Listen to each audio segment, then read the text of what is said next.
I was on a week-long hunting trip at my uncle's cabin in Alaska. My uncle owned a large chunk of land out there and had once again offered me his cabin for a few days free of charge. I've always had a love for hunting and take almost every chance I get to go up there. There's just something nice about the cabin in the woods, no internet type of setting that I've grown to love. I was lucky enough to find a sturdy tree stand after walking around in the woods for a while. Arguably, the best time to hunt is very early in the morning. I found the stand an hour before sunrise using a strong headlamp I'd bought a few years back. As I sat up there, it started snowing. I regretted not bringing an extra jacket, but I figured I'd be fine if I kept my mind busy until the sun came out and started heating things up. My wife had recently bought me a night vision scope, so I pulled it out, looking for any game. Surprisingly, just as I looked down the scope, I heard movement in the distance. But it wasn't a deer or any animal I was expecting. It was a person. My first thought was it was another hunter, but he wasn't wearing anything orange, which was required of all hunters during rifle season. Plus, he didn't have any hunting gear. He was dragging a large duffel bag and had a shovel. He was wearing a t-shirt, but other than that, I couldn't make out any details. It was still dark outside, and the night vision could only do so much. Despite the cold, my hands started sweating, holding the scope up to my eye. I was terrified knowing I wasn't alone out here. I continued to watch him. He grabbed the shovel, looked around, and started digging in the dirt. I was pretty sure I was witnessing a guy burying a dead body on my uncle's property. I had to have stayed frozen like that for at least 15 minutes watching the guy. I had no way of contacting anybody, and if I moved to try and get down, he would surely hear me. The hole he was digging kept getting bigger, and I knew I had to do something. I couldn't stomach what I was watching. At the same time, I feared making even the slightest movement. Yes, I had a gun if it came to it, but I was not going to shoot a person. I put my rifle down to put my headlamp back on, getting ready to run. When I looked back down the scope, the man had put the shovel down and started unzipping the duffel bag. I panicked and jumped off the tree stand, landing in the dirt below and running back to the cabin. I'd love to say that I heard footsteps behind me, or I looked back and saw that I was being chased or something cliche, but no. I ran the 4 to 5 minutes back to the cabin with nothing. I started my car and drove into town to call my uncle, who showed up with me later that evening back at the cabin. We each grabbed a rifle and started back towards where I thought I had been. We couldn't find it at first, but eventually, we found a trail of footsteps in the freshly laid snow. Following them backwards led us straight to the tree stand I had been in. Nearby was the hole left in the ground. It was just that. Both the duffel bag and the shovel were gone. We followed the footsteps forward for a while until they led off my uncle's property line, where we stopped ourselves. The tracks ran into the vast expanse of the forest.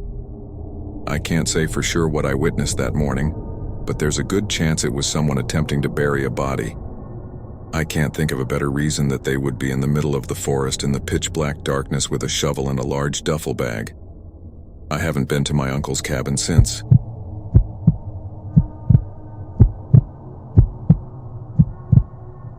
I used to work as a moving truck driver.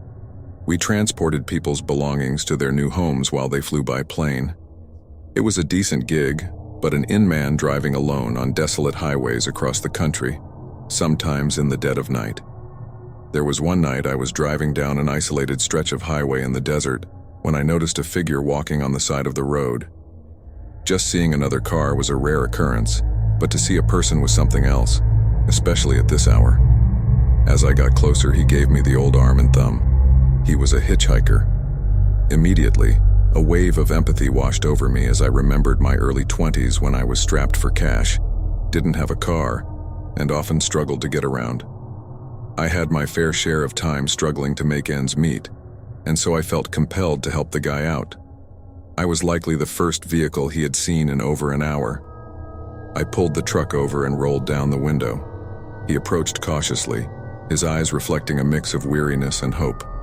There was nothing that hit me off about this situation. It was a regular-looking guy in understandably slightly dirty clothes lugging around a suitcase. I offered him a ride, explaining that I was a moving truck driver and had some extra space. He gratefully accepted, hoisting his bag in the back seat and hopping in up front. We exchanged a few words, and I could sense his gratitude for the help. It felt good to offer a helping hand to someone in need, especially someone who reminded me of my own past struggles. I remember asking him where he was heading, and that was what first tipped me off to something not being right. He waited a bit before saying, "Anywhere but back there." I'd gone through a small town 20 minutes prior and assumed that's what he was referencing, but played dumb and said, "What's back there?" Unexpectedly, he replied, "Some really bad choices and not a lot of regret." Taken aback by the answer, I let out a nervous laugh to relieve some of the newfound tension. I felt obligated to push further, considering how open-ended of an answer it was. I remember saying something about how interesting of a response that was, and what exactly he meant by it. Without warning, his demeanor changed entirely. His eyes shined in my direction, and any smile that was on his face instantly turned into a cold, hard stare. Lifting up his shirt, he revealed a large hunting knife tucked in his pants. He told me how inside his suitcase in the back was not clothes, but rather the body of someone, a full name which I regrettably don't remember. I tried to maintain composure, keeping my eyes on the road while my mind started racing.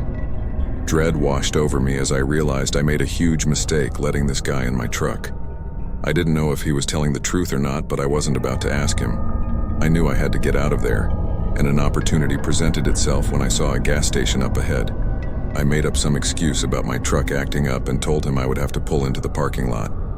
As soon as the truck came to a stop, I got out of the driver's seat and ran into the store, leaving the man behind, frantically telling the cashier to call the police. I quickly explained what had happened, and he locked the entrance to the store and used his phone to dial 911. We then waited in the back for an officer to arrive. After what felt like an eternity, we heard knocking on the store's door. 2 officers were out front. I gave them my statement and told them to search my truck. The hitchhiker and his suitcase were gone. He had run off somewhere into the desert. It could have been anywhere. Police organized a search unit, but they never found the guy. To this day, I still don't know what was actually in his suitcase and if he had really killed someone. Police mentioned it was likely that the man was just mentally ill and was saying nonsense, but at least from my first impression, everything told me that he was all there. I've accepted that I won't ever know for sure.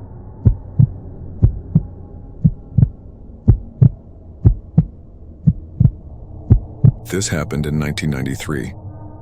Back then, I co-owned a gas station in a small town you've probably never heard of. We didn't have many employees at the time, so I often found myself working the register through the night. We weren't one of those 24-hour gas stations, but we did stay open until 3 a.m. I remember one night working the register, looking at the clock and seeing it hit 2:30. I hadn't seen a customer in probably 30 minutes to an hour. I started organizing the shelves, getting the place ready to close up. As I stood in the corner of the building, to my surprise, I heard the door chime, telling me a customer had entered. I walked around a shelf to greet them. It was a man. He had a tall and skinny build, wearing sweatpants and a light-colored t-shirt. His clothes were covered in bloodstains. I was frozen and felt a sudden surge of concern, wondering who had hurt the guy. Breathing heavily, he told me that he had just been in a car crash. I went to the back room, assuring him that we had a first aid kit. I offered to call for an ambulance, but he adamantly refused any medical attention or the police, instead asking me to show him to the bathroom. I pointed to the corner of the store where it was located. As he walked there a few more times, he told me not to call the police. I understood not wanting to get the police involved, but it started to concern me how many times he felt he needed to tell me. I started thinking about it more, and that's when I had the realization. Despite the bloodstains, I hadn't seen any actual visible wounds. Additionally, the man was walking almost perfectly normal for just having been in a car crash. My heart started racing. I ran outside to the side of the building where our payphone was. I dialed 911. A female dispatcher answered. I relayed what had just occurred in a quiet tone, explaining how the man was still inside the building in the bathroom. She was silent for a few seconds before informing me of a recent stabbing homicide that had occurred in the next town over, reported only 30 minutes ago. I asked for a description of the suspects, and to my horror, The woman proceeded to describe the man I had just seen: tall, skinny, in gray sweatpants, and a light-colored t-shirt. I asked for officers immediately and was told to wait in my car with the doors locked. In less than 10 minutes, there were 5 cop cars in front of my store. Guns drawn, the police entered the building. I stood outside with another officer, giving my statement, but I was interrupted by the abrupt commotion from inside. The man in the bathroom had reportedly jumped at one of the officers with a knife as they opened the bathroom door. However, he was soon overpowered by 5 or 6 more officers. He was handcuffed and stuffed inside one of the patrol vehicles. Needing to know why, I couldn't help but ask one of the officers that had gone inside what the man was doing in there. He revealed that the man had injected himself with drugs, planning to emerge from the bathroom with a knife, attacking me and taking off with the store's money. A decade later, I got curious and did some digging on the guy. He was charged with the murder of a Dairy Queen employee in the next town over and is serving life in prison.